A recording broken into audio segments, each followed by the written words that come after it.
Students और आपका स्वागत है सिंह संदीप एकेडमी में। और आज हम लोग डिस्कस करने वाले हैं परम्यूटेशन एंड कॉम्बिनेशन टॉपिक को। परम्यूटेशन एंड कॉम्बिनेशन आपका क्लास 11th स्टैंडर्ड का एक टॉपिक है जो आगे आपके कॉम्पिटिशन्स में भी आपको बहुत यूजफुल होता है। और इस टॉपिक को हम दो पार्ट्स में, फर्स्ट पार्ट में परम्यूटेशन और सेकेंड पार्ट में हम लोग कॉम्बिनेशन को डिस्कस करते हुए फिनिश करेंगे। और मैं आज ये उम्मीद करूंगा कि जितनी भी चीज़ें हम आपसे डिस्कस करेंगे ये परम्यूटेशन टॉपिक को आपके लिए और भी इजी करने वाला है और आप उसको बहुत अच्छे से समझने की कोशिश भी करेंगे। तो चलते हैं परम्यूटेशन को सीखने के लिए। और ये हमारे पास टॉपिक सिर्फ परम्यूटेशन कॉम्बिनेशन का इस वीडियो में परम्यूटेशन डिस्कस करना है और बहुत ही आसान तरीके से। तो चलिए जानते हैं परम्यूटेशन का मतलब क्या होता है। परम्यूटेशन का जो मतलब होता है वो होता है अरेंजमेंट ऑफ थिंग्स। परम्यूटेशन में हम चीजों को अरेंज करते हैं और कॉम्बिनेशन में हम लोग सेलेक्ट करते हैं। तो अभी तो परम्यूटेशन की बात कर रहे हैं, थिंग्स का अरेंजमेंट। और इसमें हम लोग सपोज करते हैं कि अगर हमारे पास टोटल n थिंग्स हैं जिसमें से r थिंग्स को हमें अरेंज करना है, तो ये लोग फॉर्मूला हमें देते हैं NPR। फिर से बता दूं आपको, अगर आपको n थिंग्स में से r थिंग्स को अरेंजमेंट के लिए बोला जाता है, इसका मतलब आपको NPR फाइंड करना है, जिसका फॉर्मूला आपको बुक्स में मिल जाएगा factorial n upon factorial n minus r। ये जो फैक्टोरियल का साइन है ये बताऊंगा, फैक्टोरियल होता क्या है, इसको सॉल्व कैसे करते हैं ये भी बताऊंगा। पहले तो आप ये जानते हैं कि ये फैक्टोरियल का sign factorial n minus r factorial, आप पीछे से ऐसे भी फैक्टोरियल का साइन लगा सकते हैं, दोनों ही फैक्टोरियल के साइन हैं। अब हम लोग जानना चाहते हैं कि एक्चुअली फैक्टोरियल n, जिसको हम लोग ये बोल रहे हैं कि ये होता क्या है। तो यहाँ पे n आपका नेचुरल नंबर हो सकता है। फैक्टोरियल n आपका नेचुरल नंबर्स के प्रोडक्ट से फॉर्म होता है। जैसे हमें फैक्टोरियल 5 निकालना है तो हमें 1 से 5 तक के नेचुरल नंबर्स का प्रोडक्ट कर देना है, वो फैक्टोरियल 5 हो जाएगा। फैक्टोरियल 6 निकालना है तो 1 से 6 तक के नेचुरल नंबर्स का प्रोडक्ट कर देना है, वो फैक्टोरियल 6 हो जाएगा। What does I mean? तो यहाँ पे हम बता दें जैसे फैक्टोरियल 5, तो वो प्रोडक्ट आपके सारे 5 से लेस जाते जाएंगे, 1 तक सारे नेचुरल नंबर्स का प्रोडक्ट कर लेंगे, वो आपको प्रोडक्ट कितना मिल जाएगा, 120 मिल जाएगा। इसी तरह से अगर आप फैक्टोरियल 6 निकालना चाहते हैं तो आपको ये आपका हो जाएगा 6 5 4 3 2 1, इसकी वैल्यू आपको 720 मिल जाएगी। तो इस चीज को जब फैक्टोरियल को बनाया गया तो इसमें दो इंपॉर्टेंट बातें आपको बताई गई कि फैक्टोरियल 1 को 1 कहना है और फैक्टोरियल 0 को भी 1 कहना है। क्योंकि फैक्टोरियल 0 का कोई सेंस नहीं है, तो बुक्स में आपको इसकी exact as it is value factorial 0 is equal to 1 लेने के लिए बताया गया। इसका कोई भी नोटेशन, इसका प्रूफ आपको नहीं दिया गया। अब हमें परम्यूटेशन पढ़ना भी है ना, तो इसलिए कोई ना कोई चीज ऐसी होती है जिसकी वैल्यू को फिक्स करके हम लोग चलते हैं। यहाँ पर फैक्टोरियल 0 की वैल्यू को 1, फैक्टोरियल 1 की वैल्यू 1, ये हमें मान के चलना है। और फैक्टोरियल ऑफ किसी भी नेगेटिव नंबर -2 -4 ये एग्जिस्ट नहीं करता है, ये भी आपका नॉट डिफाइंड में आ जाता है। तो ये हमारी परम्यूटेशन से रिलेटेड बात हुई कि व्हाट इज परम्यूटेशन। परम्यूटेशन में हम थिंग्स का अरेंजमेंट करते हैं। सपोज करिए n थिंग्स में से r थिंग्स को आपको अरेंज करना है, यानी NPR करना है। इसका formula factorial n upon factorial n minus r हो गया। इसको हम लोग ऐसे भी फैक्टोरियल का सेट बना सकते हैं। ये हुआ फैक्टोरियल को कैलकुलेट करने का मेथड। ओके, ठीक है दोस्तों, फिर चलते हैं परमुटेशन के क्वेश्चंस की तरफ। और मैंने यहाँ पर एक क्वेश्चन लिया है, हाउ मेनी वर्ड्स विद और without meaning can be form by taking letters of word lemon. Lemon के सारे लेटर्स को किसी भी तरीके से अरेंज करने पर कितने वर्ड्स बनेंगे, ये पूछा जा रहा है आपसे क्वेश्चन में। तो इसमें कितने लेटर्स हैं, आप देख सकते हैं 5 लेटर्स हैं। और अगर इसको फॉर्मूले से देखें तो इसमें 5 लेटर्स हैं आपके पास, और आपको लेना कितने हैं, 5 लेटर्स ही लेना है। यानी कि n आपके पास 5 है और r भी आपके पास 5 है। तो अगर आप NPR लगाते हैं, फैक्टोरियल 5 माइनस 5 इसका, तो ये फैक्टोरियल 5 अपॉन फैक्टोरियल 0, फैक्टोरियल 0 को 1 बताया गया था, 5 4 3 2 1 upon 1, this will give you 120 words. बनाना, हम बनाना के लेटर्स जितने भी हैं उनको अरेंज करके कितने वर्ड्स बना सकते हैं। तो इसमें और इसमें दोनों में किस चीज़ का फ़र्क है कि उसमें जो लेटर्स थे वो रिपीटेड नहीं थे, इसमें जो लेटर्स हैं वो आपके कुछ रिपीटेड हैं। तो इन दोनों में हम कैसे उसको सॉल्व कर सकते हैं, ये चीज़ हम देखना चाहेंगे। तो यहाँ पर आपके पास कितने लेटर्स हैं आप देख सकते हैं, 1 2 3 4 5 6। तो आप इसको लिख सकते हैं फैक्टोरियल 6। और जो भी रिपीटेड लेटर्स हैं, जैसे कि आपका A 3 टाइम्स आया है देखिए, तो आप उसको फैक्टोरियल 3 से डिवाइड कर दीजिए। और उसके अलावा n आपका देखिए 2 टाइम्स आया है, फैक्टोरियल 2 से डिवाइड कर दीजिए। तो ये आपके बन जाएंगे नंबर ऑफ वर्ड्स। तो नेक्स्ट एग्जांपल है हमारे पास यहाँ पर कैमल।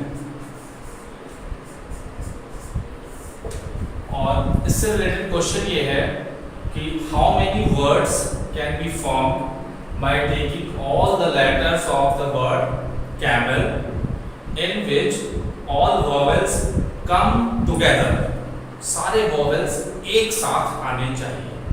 तो ये परमुटेशन का रेस्ट्रिक्टेड पार्ट है, इसमें कुछ रेस्ट्रिक्शन हो और हमें प्रॉब्लम को उस रेस्ट्रिक्शन के साथ सॉल्व करना हो, परमुटेशन का रेस्ट्रिक्टेड पार्ट होता है। तो ऑल वॉवेल्स कम टुगेदर बोला है, तो चलिए देखते हैं इसको कैसे करेंगे। पहले तो आप देखिए इसमें आपके पास ये 2 वॉवेल्स हैं A और E, इसको अगर हम साथ में लिख लें और उसके बाद हमारे पास बचता है, तो हमारे पास यहाँ पर कितने लेटर्स हैं, लेटर्स उतने ही हैं जितने थे, बस इनको साथ में रखना है, ये अलग अलग नहीं होने, क्योंकि क्वेश्चन यही है कि सारे वर्ड्स वो फॉर्म करने हैं जिसमें वॉवेल्स कम टुगेदर। तो इसको 1 काउंट करेंगे, 1 2 3 एंड 4, तो मतलब हो गया फैक्टोरियल 4। ओके, और ये आपस में अपनी जगह तो इंटरचेंज कर ही सकते हैं ना, इसलिए इसको हमें मल्टीप्लाई करना होगा फैक्टोरियल 2 से। तो ये हमारे नंबर ऑफ वर्ड्स फॉर्म कर जाएंगे। Got it? तो हमने यहाँ पे आपको बताया कि अगर कुछ रेस्ट्रिक्शन आपसे दिया जाता है, अच्छा ये भी रेस्ट्रिक्शन का वो क्वेश्चन है कैमल जिसमें आपके रिपीटेड लेटर्स नहीं है और रेस्ट्रिक्शन है। इसके अलावा एक एग्जांपल हो सकता है मैथमेटिक्स।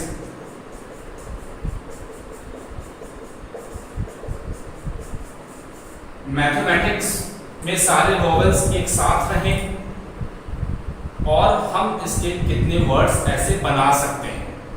तो इन दोनों में फर्क सिर्फ इतना है कि इसमें रिपीटेड लेटर्स भी हैं, जैसे आप देख सकते हो M है 2, A है, तो ये चीज आपको ध्यान रखनी है। तो पहले वॉवेल्स को साथ में रखने के लिए बोला गया है, तो आप अपने सारे वॉवेल्स को एक पास रख लीजिए। तो वॉवेल्स में कौन कौन हो जाएंगे, जैसे A, उसके बाद आपने ले लिया जैसे E, उसके बाद फिर हमारे पास A, उसके बाद फिर ये हो गया हमारे पास I। ये सारे वॉवेल्स एक साथ हो गए। ओके, तो अभी हमारे पास हमने ए ले लिया, ई ले लिया, फिर ए ले लिया, फिर आई ले लिया। तो हमारे पास अभी कौन कौन से बचे थे? M T H M T C S. ठीक, काउंट करके देखते हैं। 1 2 3 4 5 6 7 8 9 10 11। 1 2 3 4 5 6 7 8 9 10 11। यानी कि हमने सारे सही से कॉपी कर लिया है और वॉवेल्स एक साथ रख भी लिए। तो अब हमें इसको 1 काउंट करना है। तो ये हो जाएगा 1 2 3 4 5 6 7 8। तो इसको 1 काउंट करते हुए ये सब टोटल कितने आ गए? 8, यानी फैक्टोरियल 8। ओके, इनका आपस में भी इंटरचेंज हो सकता है, जैसे इन दोनों का हुआ था। उसके लिए आपने फैक्टोरियल 2 से मल्टीप्लाई किया था, इसके लिए आप इसको किससे मल्टीप्लाई करेंगे? फैक्टोरियल 4 से, क्योंकि इसमें 4 है। ये मैंने डिवाइड का साइन क्यों बनाया है आप समझ सकते हैं, क्योंकि इसमें रिपीटेड लेटर्स है। तो जितने टाइम जो भी रिपीटेड होगा उससे हमें इसको डिवाइड करना पड़ेगा। तो आप देख सकते हैं कि इसमें a जो है वो 2 टाइम्स आया है। इसके अलावा आप इसमें देख सकते हैं कि जो m है इसमें वो भी 2 टाइम्स आ रहा है। और इसके अलावा आप देख सकते हैं कि इसमें जो t है वो भी 2 टाइम्स आ रहा है। तो जितने भी आपको इसमें रिपीटेड लेटर्स जितने टाइम्स दिख रहे हैं उतनी बार उसको आप इसको डिवाइड कर देंगे और फिर इसको आप सॉल्व कर लेंगे तो आपको आपका आंसर मिल जाएगा। तो ये परम्यूटेशन के रेस्ट्रिक्शन पार्ट से रिलेटेड कुछ क्वेश्चंस थे और बिना रेस्ट्रिक्शन में भी हमने देखा था कि किस तरह से कैमल है या कुछ और लेटर्स का वर्ड हो सकता है जिसको हम कैसे अरेंज कर सकते हैं। चलते हैं एक और एग्जांपल की तरफ जो कि हमारा नंबर फॉर्मेशन से है। जो क्वेश्चन लिखा हुआ है, how many 5 digit odd numbers can be formed by taking digit 0 to 9. What the question says, हमें एक 5 डिजिट का नंबर बनाना है जो कि ऑड नंबर होना चाहिए, जिसमें हम 0 से 9 तक कोई भी डिजिट का इस्तेमाल कर सकते हैं। तो ये भी हम परम्यूटेशन से ही करेंगे और आइए देखते हैं इसको कैसे सॉल्व करेंगे। इसमें हम ये 5 प्लेसेस क्रिएट कर लिए हैं नंबर के और ये 5 डिजिट का नंबर मान लेते हैं जो थोड़ी देर में बनने वाला है। ये इसका यूनिट प्लेस है। तो यूनिट प्लेस की क्या खासियत होगी कि अगर ऑड नंबर चाहिए तो इसके यूनिट प्लेस को ऑड होना पड़ेगा। और 0 से 9 में हमारे पास कितने ऑड नंबर्स होते हैं? एक होता है 1 3 5 7 9। ये इतने ऑड नंबर्स हमारे पास होते हैं। तो ये हमारे पास टोटल 5 हो गए, यानी इस यूनिट प्लेस को हम 5 वेज से फिल कर सकते हैं इस यूनिट प्लेस को। ओके, अब हम सीधे मूव करके लेफ्ट साइड में आते हैं। इस डिजिट के बारे में भी रेस्ट्रिक्शन है। क्या रेस्ट्रिक्शन है कि यहाँ पे 0 नहीं आ सकता। क्यों? अगर 0 आ जाएगा तो ये खाली 4 डिजिट का नंबर ही रह जाएगा। इसका मतलब 0 से 9 तक काउंट अगर हम करते हैं तो टोटल 10 नंबर्स होते हैं। उन 10 नंबर्स में से एक ऑड नंबर यहाँ यूज हो गया, दूसरा 0 यहाँ यूज हो नहीं सकता। तो अब हमारे पास 10 में से 8 नंबर्स खाली बचे हैं। ओके भाई, एक ऑड नंबर आपने यहाँ यूज कर लिया, 0 को यहाँ यूज कर नहीं सकते। 0 से 9 में टोटल काउंट करने पे 10 नंबर्स होते हैं, 2 आपके ठीक है ना निकल गए। तो इस प्लेस को हम किससे भर सकते हैं? 8 से। यानी इस प्लेस को फिल करने के लिए हमारे पास सिर्फ 8 वेज हैं, क्योंकि यहाँ 0 आ नहीं सकता और एक नंबर हमारा वहां पे ऑड नंबर की जगह पे यूज हो चुका है। तो अब बाकी के प्लेसेस को हम कैसे फिल करेंगे? इसको फिल करने के लिए हम वापस 8 लिखेंगे। क्यों? क्योंकि जो नंबर्स यहाँ और यहाँ यूज हो चुके हैं उसके बाद 0 यहाँ पर आ सकता है।